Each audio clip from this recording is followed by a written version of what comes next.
तर लातूर शहर महानगरपालिकेच्या कचरा व्यवस्थापनामध्ये लातूर शहर महानगरपालिकेच्या न हरकतीनंतर आणि तुमच्या महाराणा प्रताप नगर म्हाडा कॉलनी या ग्रामपंचायतीच्या ठरावानुसार हे काम जर आपल्याला त्याच कंत्राटदाराला देता आलं जो कंत्राटदार लातूर शहर महानगरपालिकेमध्ये सेवा देतोय, तर मला असं वाटतं की खूप सुविधा तुमच्या सगळ्या ग्रामस्थांना होईल आणि त्याचे जे काही पैसे असतील ते आपण त्या कंत्राटदाराला ग्रामपंचायतीच्या वित्त आयोगातून तुम्हाला त्यांना देता येतील असं काही आपल्याला करता आलं. कारण ग्रामपंचायतीची ती ऐपत नाही आहे. निधी हा नेहमीच तुटपुंजा असतो. तुमच्या जर जीवावर राहिले हे सगळे फक्त ग्रामपंचायतीचं तर काहीच होणार नाही. आणि म्हणून त्याला राज्य सरकार लागतं, त्याला जिल्हा परिषद लागते, पंचायत समिती लागते, ग्रामपंचायत, आणि हा सगळा जो निधी आहे तो दिल्ली मुंबईहून खेचून आणण्यासाठी प्रामाणिक कार्यकर्ते आणि नेते लागतात, पक्ष लागतो. आणि हा पैसा तुमच्या साठी खेचून आणत असताना कुठेही भ्रष्टाचार होणार नाही याची देखील काळजी ही नियमितपणे आम्ही घेत असतो. हे मला मुद्दामून आपल्याला सांगितलं पाहिजे. महाराष्ट्रामध्ये आता काय चाललंय हे तुम्ही टीव्हीवर पाहताय, वर्तमानपत्रामध्ये वाचताय. 40% सरकार असं म्हणतात, 40% कमिशन. कुठलंही काम, अशी दुर्दैवी अवस्था आज महाराष्ट्रामध्ये आहे. आणि याचा फटका महाराष्ट्रातल्या सामान्य माणसाला बसतोय. आपण अनेक मुख्यमंत्री पाहिले, आपण आदरणीय विलासराव देशमुख साहेबांना पाहिलं, त्यावेळेला असं कधी ऐकलं होतं? आपण आदरणीय शरद पवारांना पाहिलं, त्यावेळेला तरी आपण असं ऐकलं होतं का? आपण वसंतदादा पाटलांना पाहिलं, आपण वसंतराव नाईकांना पाहिलं, आपण यशवंतराव चव्हाणांना पाहिलं, आपण AR अंतुलेंना पाहिलं, आपण शंकरराव चव्हाणांना पाहिलं. असं कधी आपण ऐकलं नाही. कारण ते काँग्रेसचे मुख्यमंत्री होते, काँग्रेसचं सरकार होतं आणि काँग्रेसचा इमान हा कधीही डगमगलेला नाही. आणि प्रामाणिकपणे सामान्य माणसाची सेवा अविरतपणे काँग्रेस पक्षाने केलेली आहे. म्हणजे महात्मा गांधींपासून राहुल गांधींपर्यंत ही काँग्रेस आहे. आणि या काँग्रेसनं सर्व धर्म समभाव जोपासला, सामान्य माणसाला नेहमी साथ देण्याचं काम केलं. हे मला मुद्दामून या ठिकाणी सांगायचं. आदरणीय विलासराव देशमुख साहेबांनी आपल्याला इथं बसवलं आणि त्या काळामध्ये आपल्या कोणाच्याही ध्यानीमानी नव्हतं की आपण राष्ट्रीय महामार्गावर येऊ. आता तुमचा पत्ता काय? National highway, Zaheerabad national highway number something. काय नंबर आहे? 156. बघा, आपल्याला नंबर सुद्धा माहिती नाही, पण नॅशनल हायवे आहे. राष्ट्रीय महामार्गावर आता ही वसाहत झालेली आहे. एवढी प्रगती झाली. म्हणजे तुम्ही जे गाव सोडून आला, तुम्ही जे शहर सोडून आला ते तिथंच आहे, पण तुम्ही इथं आल्यानंतर तुम्ही राष्ट्रीय महामार्गावर आहात. किती नशीबवान आहात तुम्ही सगळे. हा जो विकास आहे हा विकास असाच होत नाही. आपल्याला आणखी खूप पुढं काम करायचं.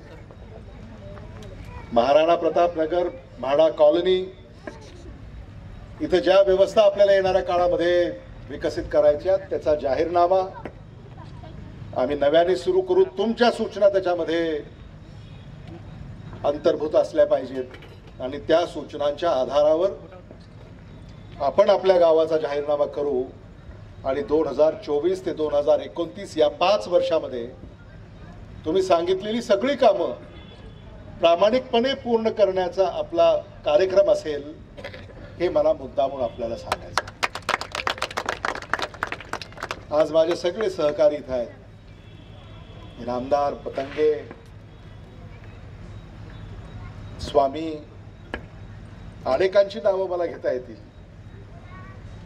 पण हे सगळे सहकारी नेहमी तुमचं काय चाललंय आम्हाला सांगत असतात. आणि तुमच्यापैकी प्रत्येकाला हे मला सांगायचं आहे, कधी तुम्हाला कुठली अडचण आली, हाकेच्या अंतरावर आपलं घर आहे, लातूरमध्ये 24 तास ऑफिस सुरू आहे, तिथेही जायची गरज नाही. इथं आमच्या सहकार्याला जरी सांगितलं की मला अमित देशमुखांना बोलायचं आहे, तर तो लगेच तुम्हाला मला जोडून देईल. हे लोकांना लक्षात आणून दिलं पाहिजे. तुमच्यापैकी कुणाचं जरी काम असलं तर पतंगेताई आहेत, हे माझं काम आहे, सांगा अमित देशमुखांना, ते सांगतात. पवार आहेत, ते सांगतात. गोविंद देशमुख आहेत, ते सांगतात. आडे आहेत, समोर आहेत, मी पाहिलं होतं आडे. तर या सगळ्यांना तुम्ही संपर्क करू शकता. आणि आता आम्ही एक नवा उपक्रम हाती घेणार आहोत, हेल्पलाईन. सामान्य माणसाला कुठं अडचण आली तर अमित देशमुखांच्या हेल्पलाईनवर फोन करायचा आणि तिथं तुम्ही जिथे असाल तिथं येऊन अमित देशमुखांचा प्रतिनिधी तुम्हाला मदत करेल, हे मला मुद्दामून या ठिकाणी सांगायचं. ती हेल्पलाईन 24 तास 7 दिवस सुरू राहील. म्हणजे या न त्या मार्गाने सतत संपर्क याची साधनं सामान्य माणसाला उपलब्ध असली पाहिजे. मला असं सांगितलं की महिन्याला एकदा जनता दरबार ठेवा लातूर शहर विधानसभा मतदारसंघामध्ये. जनता दरबार सुद्धा आपण ठेवू, जेणेकरून ज्याच्या काही कामं असतील ते त्या जनता दरबारमध्ये येतील आणि आपला मुद्दा मांडतील. तर ह्या सगळ्या प्रकारे आपल्याला या पुढच्या काळामध्ये वाटचाल करायची आहे. आणि आज या निवडणुकांमध्ये जे मुद्दे चर्चेला येत आहेत, बेकारी, महागाई, भ्रष्टाचार, खुंटलेलं औद्योगिकरण, महायुतीनं काही केलेलं नाही. 10 वर्ष त्यांची सत्ता राहिली, अनेक आश्वासनं दिले, पण एकही आश्वासन त्यांनी पूर्ण केलेलं नाही. आपलं सरकारी दवाखाना जो मी मंजूर केला होता त्याची वीट सुद्धा त्यांना रस्ता आली नाही. महाविकास आघाडीचं सरकार आल्यानंतर पहिलं काम जर आम्ही कुठलं करणार असू तर त्या सरकारी दवाखान्याचं वीट रचण्याचं काम आपल्या हातून घडेल, हे देखील मला मुद्दामून या ठिकाणी सांगायचं. मी आपल्या सगळ्यांना आश्वस्त करू इच्छितो की लातूरमध्ये नवे नवे उद्योग आले पाहिजेत, लातूरमध्ये सुशिक्षित बेकारांच्या हाताला काम मिळालं पाहिजे, बेकारांना काम मिळालं पाहिजे, मजुरांना काम मिळालं पाहिजे आणि या भागामध्ये अर्थपुरवठा सुद्धा झाला पाहिजे. सावकारी खूप मोठ्या प्रमाणामध्ये या भागामध्ये आहे आणि खरं म्हणजे माझ्या सहकार्याला माझी अशी विनंती आहे की सावकारी मोडून काढली पाहिजे. या सावकारीमुळे काय होतंय लातूरमध्ये तुम्हाला माहिती आहे. कर्ज घ्यायचं ते व्याजदर परवडत नाही, मग ते व्याज, दंडव्याज, चक्रव्याज, व्याजावर व्याज, पुन्हा ते पैसे भरता येत नाहीत, मग ते वसुलीवाले घरी येतात, भांडणं होतात, हातपाय तोडले जातात, खून होतात. असं नव्हतं आपलं लातूर. जिल्हाधिकाऱ्याने मी सांगितलंय की इथं राष्ट्रीयकृत बँकांच्या शाखा सुरू करा.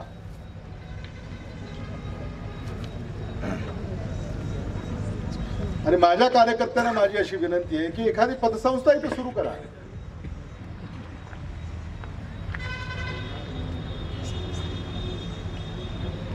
म्हणजे कर्ज पुरवठा, अर्थ पुरवठा सामान्य माणसाला होईल.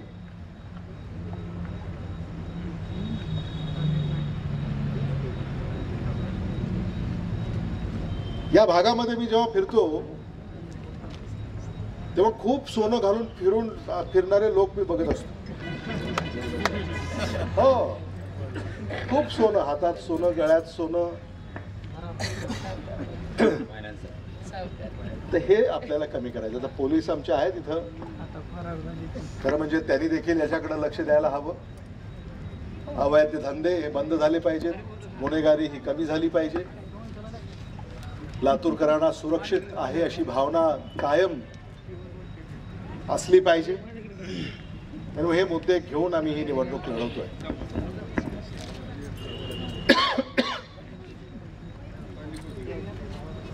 महायुतीकडनं जे उमेदवार येतील, जे पक्ष येतील, त्यांनी काहीही केलेलं नाही आहे. लातूरची निराशा केली आहे, किंबहुना लातूरची फसवणूक केली आहे. आणि म्हणून त्यांच्या पाठीशी जाण्याचा कुठलाही प्रश्न येत नाही. या उलट त्यांना प्रश्न केले पाहिजेत की तुम्ही जेव्हा मत मागायला येताय तेव्हा तुम्ही काय केलं. रेल्वेचा कारखाना सुरू करतो असं म्हणाले, 50,000 नोकऱ्या देतो असं म्हणाले. कुठे आहेत नोकऱ्या? 50,000 नोकऱ्या देऊ. 200 निकट जाईल. खरं एकही नोकरी नाही. रेल्वेच बाहेर आली नाही.